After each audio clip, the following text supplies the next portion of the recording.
I'll be honest with you guys. I've been kind of hesitant to come on here and talk about this because this is not something that's up for discussion. And I know people have different feelings about it. I know people kind of feel like maybe you're starving yourself and it's a road to an eating disorder.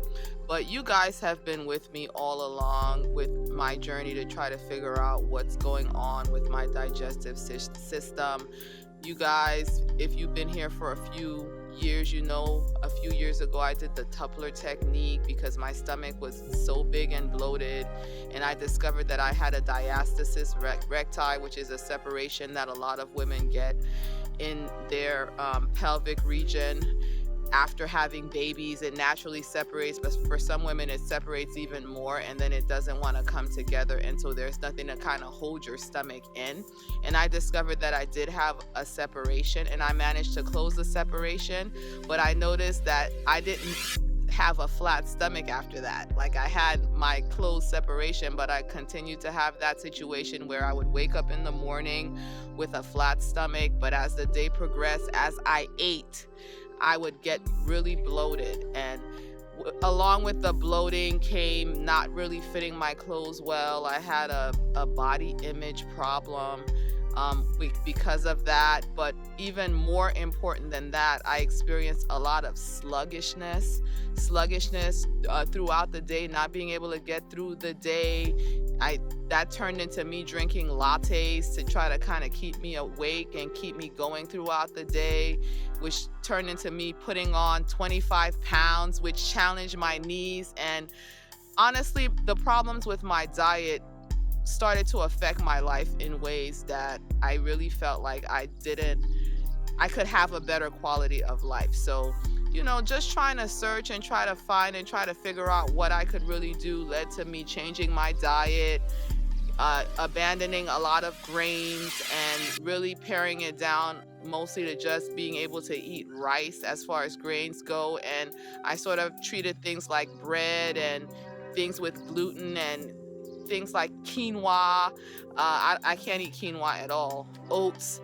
These kind of things are kind of treated like how I would eat cake and rich desserts. It's like once in a while my body can handle it, but on a day-to-day, even things like corn, I had to cut out of my diet, and I did notice a huge improvement with the bloating. However, I still didn't have the energy that I needed to have to make it through my day. So I introduced regular exercise into my diet. That helped with my mobility and flexibility and, getting through my day without cracking and creaking. But, I didn't experience the long-lasting energy effects that I wanted to experience.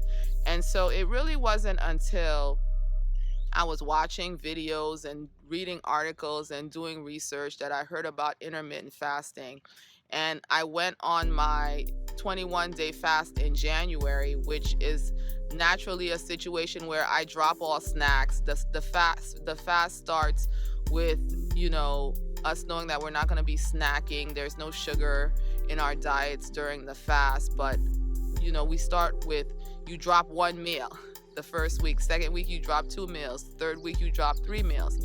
And I noticed that I felt the best the minute I dropped dinner. I started to feel better.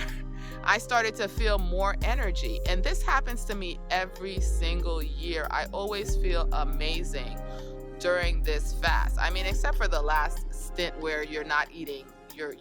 It's like a total fast when you're not total, because I still drink water. I feel so much more energetic during the 21-day fast. So this year, while I was on the fast, I was also learning about intermittent fasting, just because I did a search on fasting in general and that popped up. And, I didn't give it a second thought, but the idea did cross my mind that, wow, what if, I could have the same energy that I have during my 21-day fast in January all year. I would be so much more productive and get so much more done. That's the thought that crossed my mind.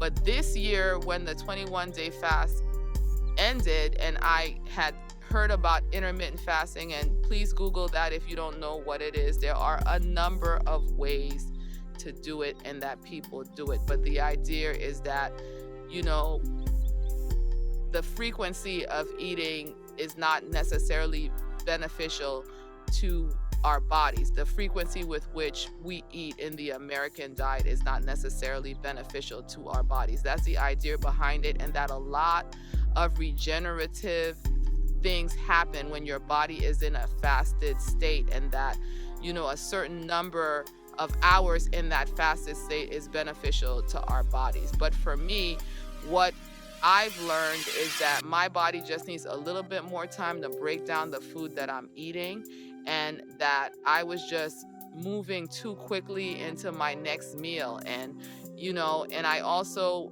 feel that I was developing something called glucose intolerance, which is kind of like a precursor to diabetes, and that always spiking my blood sugar every time I eat with the frequency that I was eating, because I was kind of leaning more toward the, you know, eat often but eat small meals, even though that's never been my body's natural inclination. I've never really been a snacker. I've more so been a 3 meals a day type of girl. And so I honestly felt like God dropped in my spirit at the end of the fast, why don't you just try 2 meals a day? Because that's when you felt the best on the 21-day fast. But I couldn't wrap my mind around that culturally. Like, you know, I couldn't wrap my mind around the feeling that that was just so strange to just eat only 2 meals a day. Like there was some kind of law somewhere that you have to eat 3 meals a day. 3 meals a day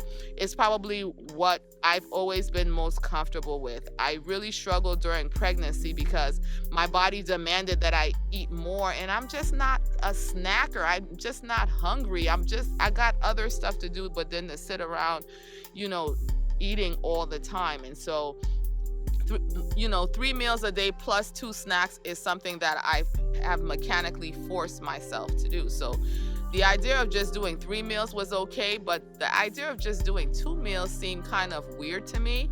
But I also had to admit that I did feel better, so much better, energy wise, and with the clarity of my mind, because I also experienced a lot of brain fog when I was just doing the 2 meals during the fast. So when I came off of the fast, instead of coming off of the 21-day fast in January with going back to 3 meals a day, I decided to just go back to 2 meals a day, which was very easy for me, because if you ever do a progressive, my girls are trying to come down, I'm like, no, I'm recording. If you ever do a progressive fast, you know that your body just adapts to what you're doing. And so from eating nothing to 2 meals, it was just very easy for me to go back to 2 meals. That felt like a lot. And so from there, it has just been a process. It is now it's June. It's now the end of June.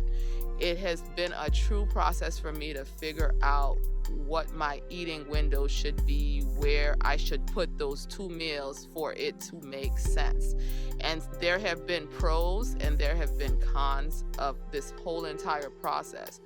But the idea is I have an 8-hour eating window, and meaning that there are 8 hours that I eat, that I can fit my 2 meals in, and I don't really snack. I just go for 2 solid, nutrient dense meals. So this lifestyle is not a situation where, you know, breakfast is toast and coffee and that's it. No, when I'm eating breakfast, I'm trying to make sure that I'm getting a solid amount of protein, good greens, you know, that I'm getting enough calories.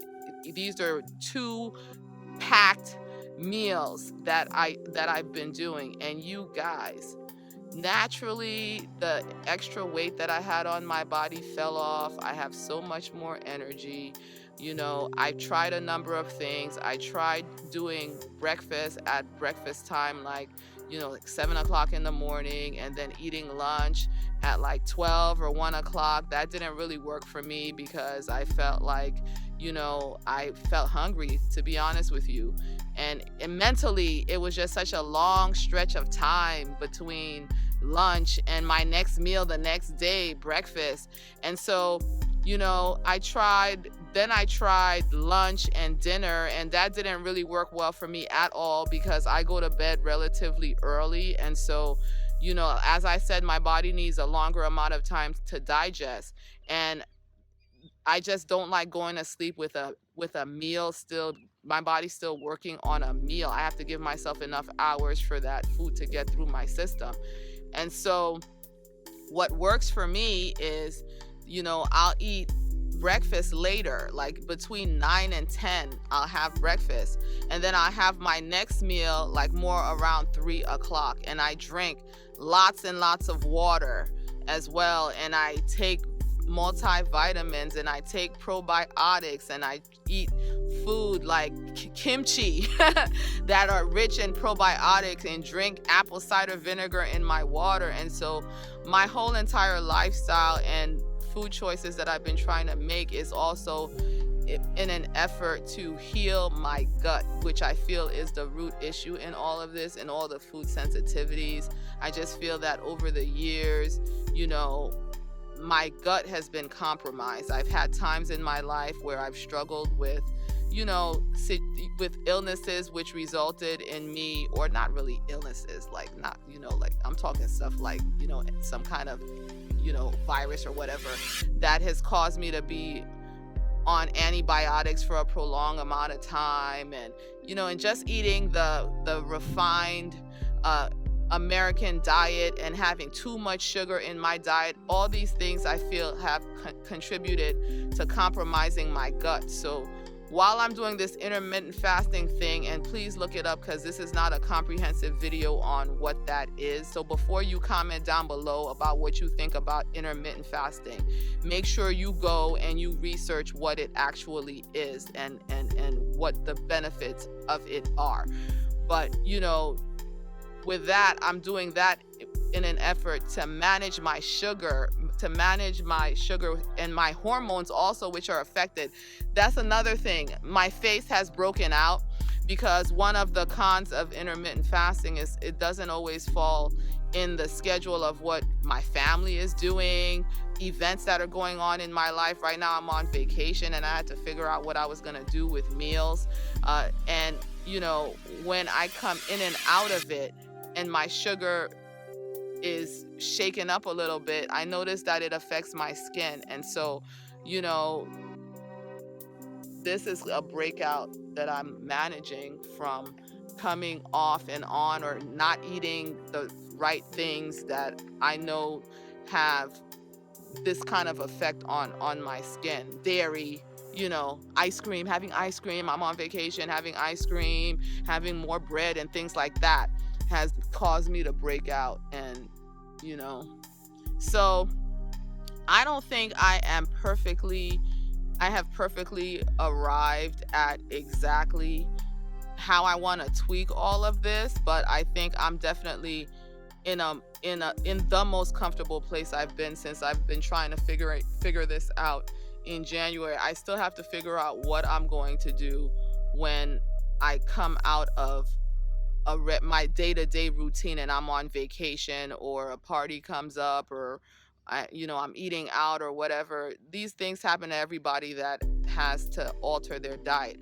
But one thing I have noticed, you guys, is that now when I eat the foods that used to offend me before, I don't experience like this huge bloating that I experienced before. Yes, I'm still trying to figure out with the acne and everything, but I've noticed that my body is able to digest and process foods much better than it's ever been able to since I started trying to figure all of this out. So to me, that's been a huge benefit, of intermittent fasting, as well as, my body returning to a better body weight for me and for my knees and for my natural frame and everything like that. So if you guys are interested in me making more videos about intermittent fasting and my experience, please let me know in the comments down below.